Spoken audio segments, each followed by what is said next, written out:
देखना शुरू कर चुके हैं चरावली ई पाठशाला। हमारा आज का टॉपिक है सिख राज्य पंजाब। जैसा कि आपको पता ही है, हम मध्यकालीन इतिहास में कई सारे टॉपिक कवर कर चुके हैं। ये हमारा अंतिम टॉपिक है मध्यकालीन इतिहास का। आपने देखा होगा मध्यकालीन इतिहास में सबसे पहला टॉपिक था हमारा संघर्ष का युग, भारत पर विदेशी आक्रमण। उसके बाद हमने पढ़ा था दिल्ली सल्तनत। उसके बाद हमने कवर किया था सूफी एवं भक्ति आंदोलन। आपको याद होगा जब हम सूफी एवं भक्ति आंदोलन कवर कर रहे थे, उस भक्ति आंदोलन में एक हमने जिक्र किया था गुरु नानक देव का। तो यानी कि हम कह सकते हैं कि जो सिख साम्राज्य है या जो कहें पंजाब राज्य है, इसकी जो नींव पड़ी थी ये इसी भक्ति आंदोलन के समय से ही पड़ी थी। उसके बाद हमने कवर किया था प्रांतीय राजवंश। उसके बाद हम गए थे मुगल काल पे, पूरा हमने मुगल साम्राज्य पढ़ा था।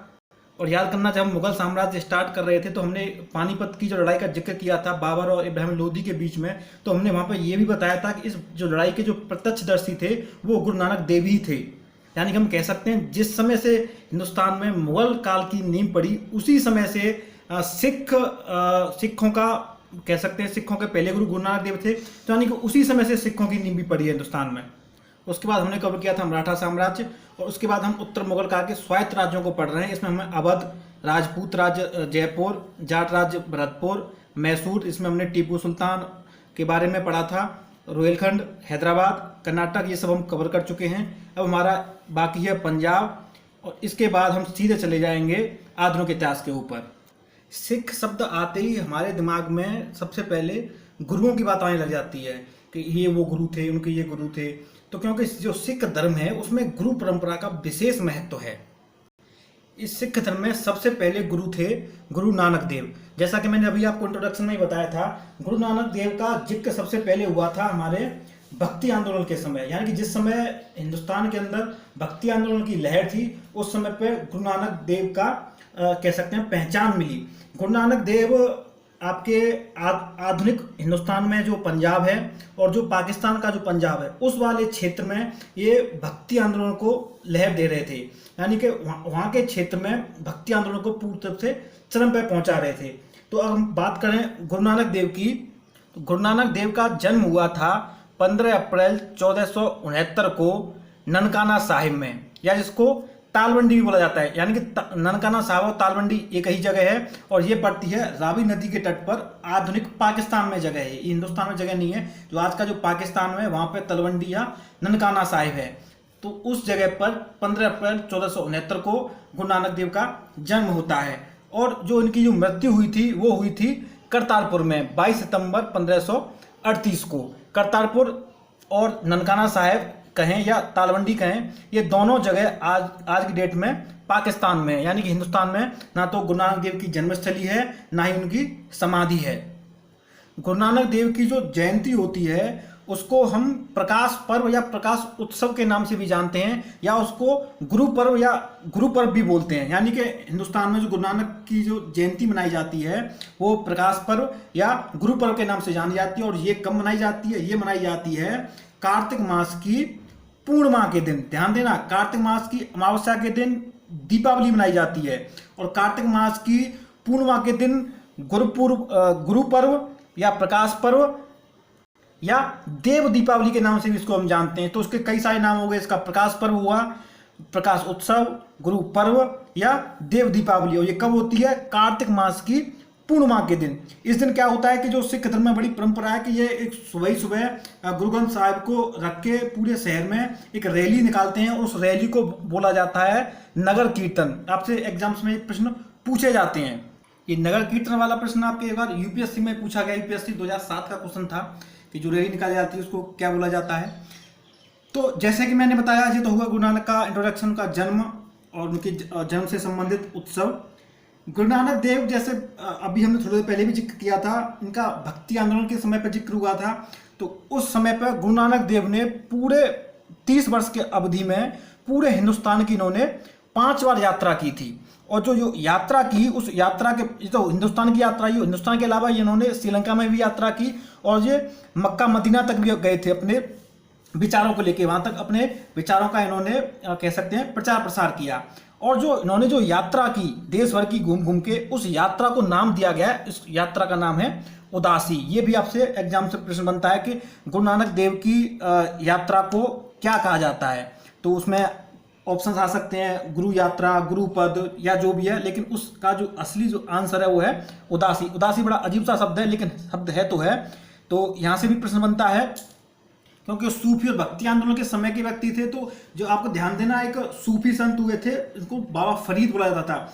तो जो बाबा फरीद थे उनसे भी इनके गुरु नानक जी के बड़े अच्छे संबंध थे। वहां से भी प्रश्न बनता है कि किसके साथ इनके अच्छे संबंध थे, तो बाबा फरीद के साथ इनके अच्छे संबंध थे, क्योंकि भक्ति आंदोलन से संबंधित थे, तो लोगों को अपने विचार प्रसारित कर रहे थे। तो उन्हीं विचारों में इन्होंने एक परंपरा की स्थापना की। उस परंपरा में इन्होंने कहा कि आइए एक जगह पे हम सब लोग धर्मशाला में बैठते हैं और वहाँ पे एक सामूहिक भोज करते हैं। और जो सामूहिक जो भोज कराना इन्होंने स्टार्ट किया था, उस सामूहिक भोज को आज बोला जाता है लंगर। तो अब प्रश्न अगर बनता है कि लंगर की शुरुआत किसने की, तो लंगर परंपरा की शुरुआत की थी गुरु नानक देव ने। इसके बारे में बता ही चुका हूं, बाबा फरीद से इनके अच्छे संबंध थे। अभी इसके बारे में मैंने जिक्र कर ही दिया, गुरु नानक द्वारा देश में की गई यात्रा को उदासी कहा गया है। अब बात करते हैं, इन्होंने जगह जगह पे अपने आध्यात्मिक विचार दिए थे और उन विचारों को एक जगह पर जो इकट्ठा किया गया, तो उस एकत्रित जो विचारों का जो संकलन है, उस संकलन को कहा जाता है जपजी।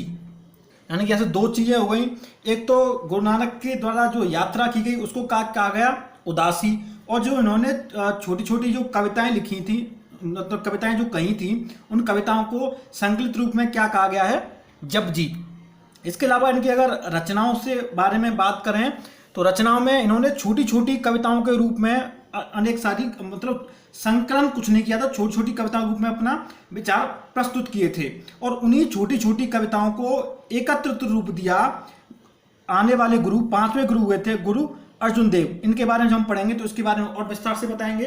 तो और जो इनकी जो कविताएं थी, या जो इनके संकलन थे, या जो इनके विचार थे गुरु नानक देव जी के, उनको संकलित किया। और उस संकलित करने के बाद जो एक पुस्तक बनी, उस पुस्तक का नाम दिया गया आदि ग्रंथ। और उसी आदि ग्रंथ को आप आज गुरु ग्रंथ साहिब के नाम से जानते हो। अगर हम मोटा मोटी बात करें तो हम क्या कहेंगे आदि ग्रंथ को?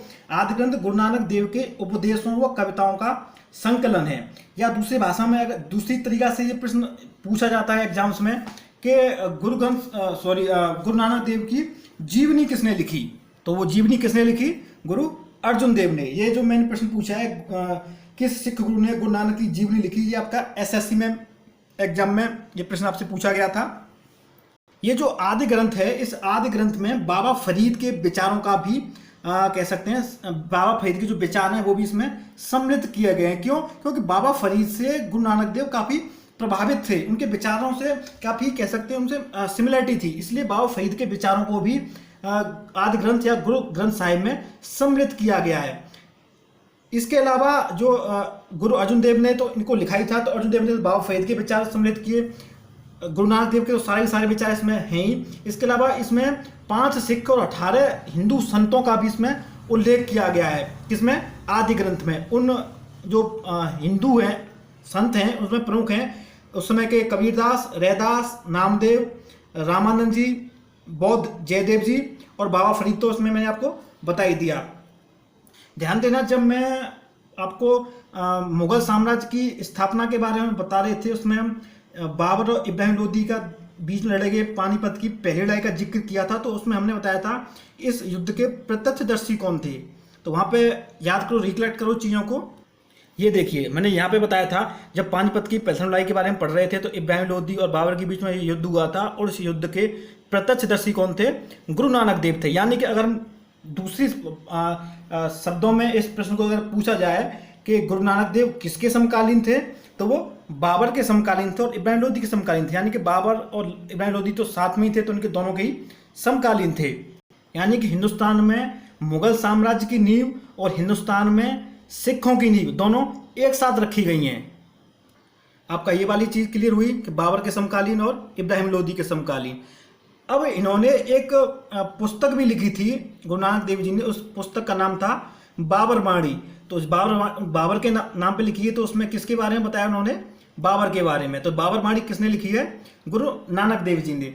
अब गुरु नानक देव जी के बाद सिख परंपरा में 10 टोटल गुरु हुए हैं। तो उन 10 गुरुओं के बारे में आपको हल्का हल्का इंट्रोडक्शन दे देता हूं, और इन गुरुओं के बारे में एक एक करके हम कल से पूरी अगली जो क्लास होगी उसमें पढ़ेंगे।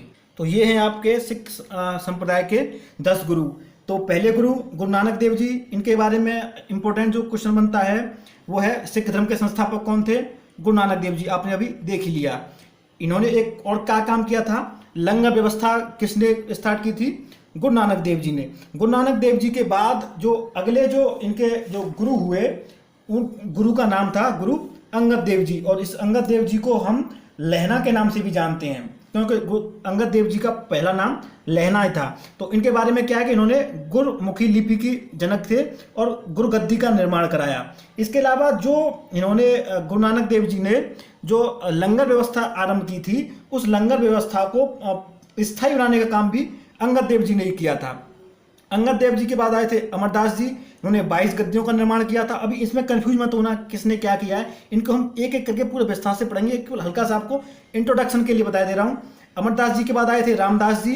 इनके बारे में सबसे इंपॉर्टेंट तथ्य कि अमृतसर जो शहर है उसके संस्थापक इनको माना जाता है। इनको जमीन किसने दी थी? अकबर ने दी थी। अब इसमें कौन किसका समकालीन, उस पर भी मैं अलग से एक आपको पूरा इंट्रोडक्टिव पूरा वीडियो बनाऊंगा, इसमें आपको सब एकदम क्लियर हो जाएगा। रामदास जी के बाद आए थे अर्जुन दास। अर्जुन दास के बारे में कई सारे इंपॉर्टेंट प्रश्न बनते हैं। एक तो यही आपने अभी देख ही लिया, अर्जुन दास कहें या अर्जुन देव कहें, दोनों एक ही बात है कि एक तो कि गुरु ग्रंथ साहब की जो गुरु ग्रंथ साहब का जो संकलन है वो किसने किया? अर्जुन दास जी ने किया। गुरु नानक देव की जीवनी किसने लिखी? अर्जुन दास ने लिखी। अमृतसर में हरमंदिर साहिब, जिसको आप स्वर्ण मंदिर के नाम से भी जानते हो, उसका निर्माण किसने कराया? अर्जुन दास जी ने कराया। और सिखों के पहले गुरु जिसको किसी मुगल के द्वारा फांसी दी गई थी वो अर्जुन दास जी थे, और इनके पास सच्चा बादशाह की उपाधि भी थी। ओके, उसके बाद अर्जुन दास जी के बाद आए हरगोविंद जी। हरगोविंद जी के बाद आए हरराय जी। हरराय के बाद हरिकृष्णा। हरिकृष्णा के बाद तेग बहादुर, और तेग बहादुर जी के बाद आए गुरु गोविंद सिंह। ये तो इनके बारे में मोटा मोटी तथ्य हैं। इसके अलावा हम कल ही पूरा इनको कवर कर देंगे, 10 के 10 गुरुओं को पूरा विस्तृत रूप में। अगली जो क्लास होगी उसमें एक एक के बारे में हम विस्तृत रूप में बताएंगे, किस कारण की क्या चीज हुई, सब तथ्यों को हम एक दूसरे से लिंक करके आपको बताएंगे। आज केवल इंट्रोडक्शन के लिए कि ये वाले 10 गुरु थे। तो आज की क्लास यहीं खत्म करते हैं। कल की जो क्लास होगी वो पूरा एक एक करके 10 गुरुओं के बारे में होगी। फिर जो उससे अगली जो क्लास होगी वो गुरु गोविंद सिंह के बाद की जो कहानी है वो कहानी उसमें कवर करेंगे। और उसके बाद एक और क्लास होगी, लास्ट क्लास, उस क्लास में हम कवर करेंगे पूरा पंजाब साम्राज्य कैसे बना, पंजाब साम्राज्य में महाराजा रणजीत सिंह की एंट्री कहाँ से होती है, और फिर महाराजा रणजीत सिंह का जो साम्राज्य है वो पूरा का पूरा किस तरह से ब्रिटिश साम्राज्य में विलीन होता है। तो टोटल कितने आपके ये क्लास हो जाएंगी? टोटल क्लास हो जाएंगी आपकी 4। एक आज की क्लास, एक क्लास होगी यहाँ से, नानक देव जी आज कंप्लीट हो गए हैं, तो अंगद देव जी से लेकर गुरु गोविंद सिंह तक एक क्लास हो जाएगी। तो एक नानक देव की हो गई और एक यहाँ से यहाँ तक, तो ये हो गई 2 क्लास। तीसरी क्लास होगी गुरु गोविंद सिंह के बाद से और महाराजा रणजीत सिंह के बीच का समय होगा। तीसरी और चौथी क्लास होगी महाराजा रणजीत सिंह से और पूरा अंग्रेजी साम्राज्य में विलीन, यानी 1857 तक वहां पे हम पहुंच जाएंगे। आपने यहाँ पे एक बात का गौर किया कि जो मुगल साम्राज्य है और सिखों का जो स्थापना है वो दोनों एक साथ हो रही है, क्योंकि मुगल साम्राज्य के संस्थापक कौन है? बाबर। और सिख की जो नींव किसने डाली है? सिखों के जो पहले गुरु कौन थे? गुरु नानक देव। और दोनों के दोनों समकालीन थे।